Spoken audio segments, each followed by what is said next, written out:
Welcome to another edition of Coffee with Crypto. Hey, it's been a while since we've done this segment.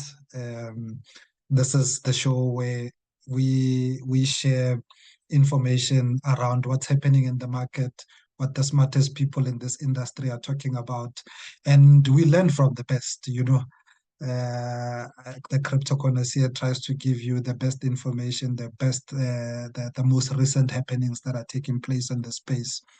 And one of the things that caught my attention was a conversation between Andrew Rossokin and Anthony Pompliano. They brought him in again into the roundtable.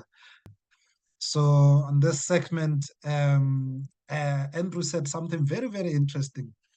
I think you will enjoy this part of the segment. But they called you out, South Africa. They called you out. They said you're not participating.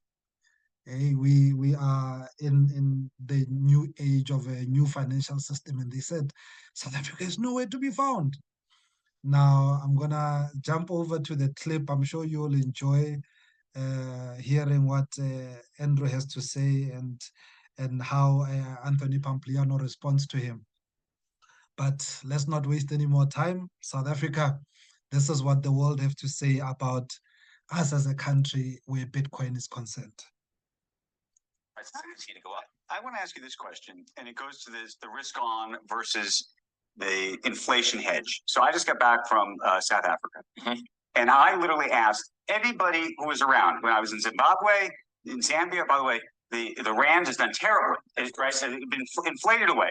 Horrific situation. And I would ask anybody who was around, very wealthy people, folks who are middle class, folks who are at the bottom of this, and I said, do you own any Bitcoin? Yeah.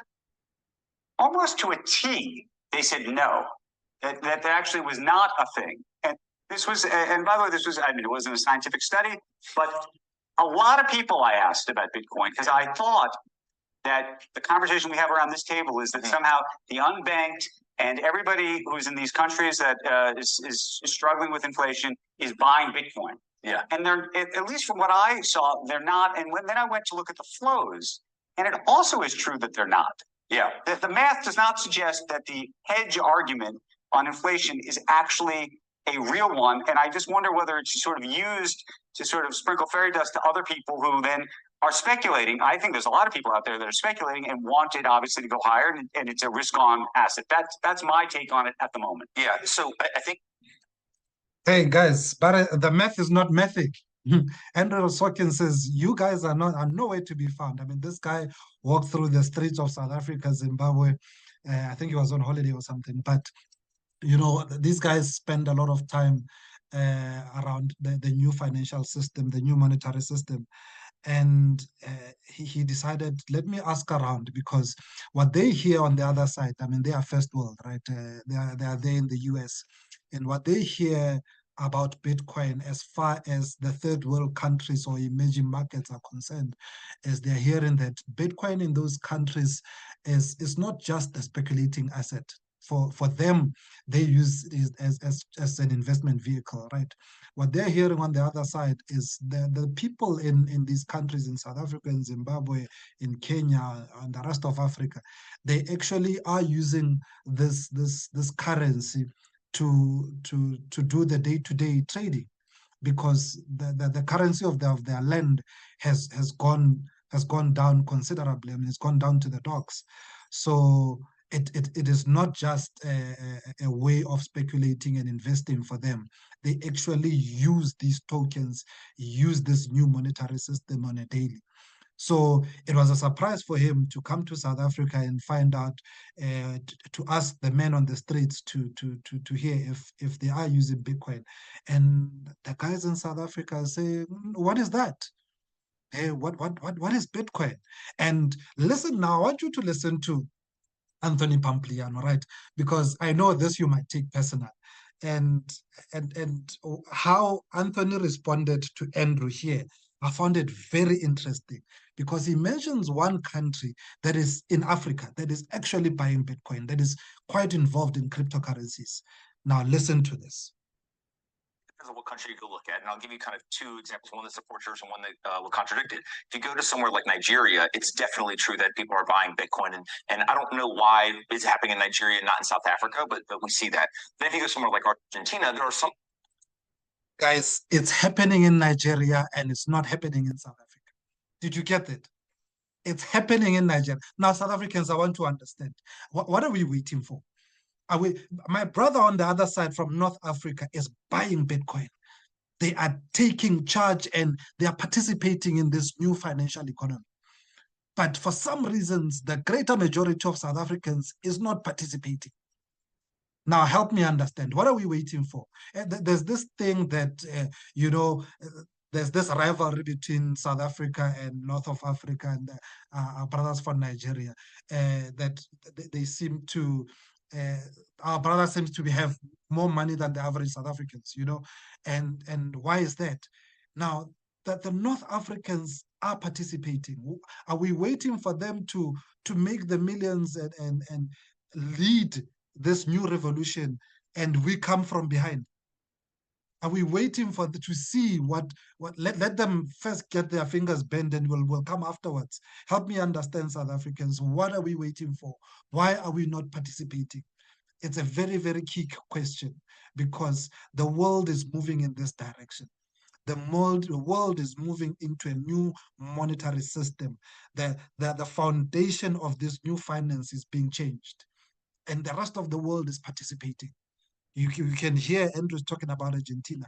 These guys, this is the countries where the currency has performed so poorly. Inflation is that high. And we know inflation is high in South Africa. But for some reason, we are still relaxed. We are still taking it easy. I'm not sure when are we going to wake up. But the cryptocurrency comes and I try to shake people. I try to say, ladies and gentlemen, let's wake up. The world is moving and it's moving to a totally different direction. We need to participate. We need to take charge. We need to take charge. So if you know that you've looked at this cryptocurrency topic and you've been lackluster about it, you've been thinking, yeah, I might try it out. Maybe this is your chance, this is your chance to be counted amongst, part of the nations in Africa, around the world that raised their hands and said, we are not happy with where our currencies are going. We are not happy with the state of the economy and we are taking charge. We are going to vote with our wallets. We are going to buy cryptocurrencies. So yeah, this is just part of the conversations that I took in this week. I also just wanted to share with you some of the technicals around Bitcoin. I've got here CoinMarketCap opened, and if you can see, the crypto market now this week is at 2.36 trillion US dollars. That's the entire crypto market. This includes Bitcoin, Ethereum, and other altcoins. But when we zoom into Bitcoin on its own, Bitcoin is at a market cap of 1.252 trillion. It's got a circulating supply of around 19.6 million. We know the total supply of Bitcoin is 21 million Bitcoins, right? The circulating supply, these are the tokens that have been mined up to this date. We are looking at 19,691,000.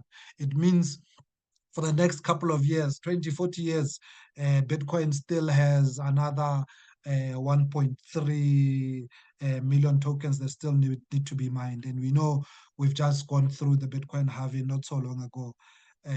The Bitcoin halving is where the supply of Bitcoin that is mined keeps on dwindling. Every 4 years, it keeps on dwindling. The mining supply gets cut in half, and we've recently cut went through the Bitcoin halving.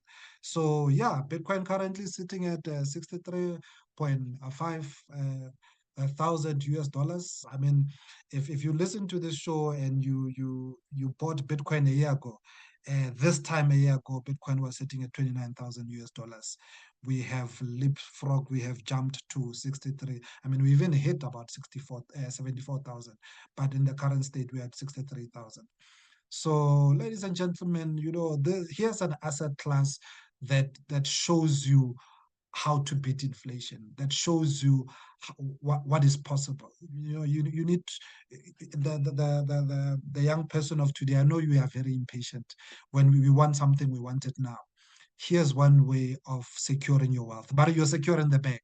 If you want to secure the bank, there's one way of doing it. You know, if you invested in Bitcoin a year ago, today you are at double what you've invested. So if you invested 50,000 last year at this time, you're sitting at 100,000 today. This is what Bitcoin does. So it came from 29,000 US dollars. It's now at 63. And we've gone through the halving. We are in the middle of, maybe even we are nearing the tail end of a bull market, you know. And I want you to actually say something that I know I'm very positive about Bitcoin and cryptocurrencies, but I want to remind you that this is not in a market that nothing goes up in perpetuity. You know, I want you to be aware there are risks involved, there are cycles involved. When you get into this space, you need to understand things like that. Where are we in the cycle? Where is Bitcoin? If I buy it today, what does it mean? Never invest more than you can afford. And what we mean by that is, if you know you need money, never risk your children's school fees, never risk your rent money, never risk your bond or your car payments. Invest money that you can afford. That if this money is locked in somewhere for the next 6, 12, 24 months, I'm not, you know, my life is not shaken, my life keeps going.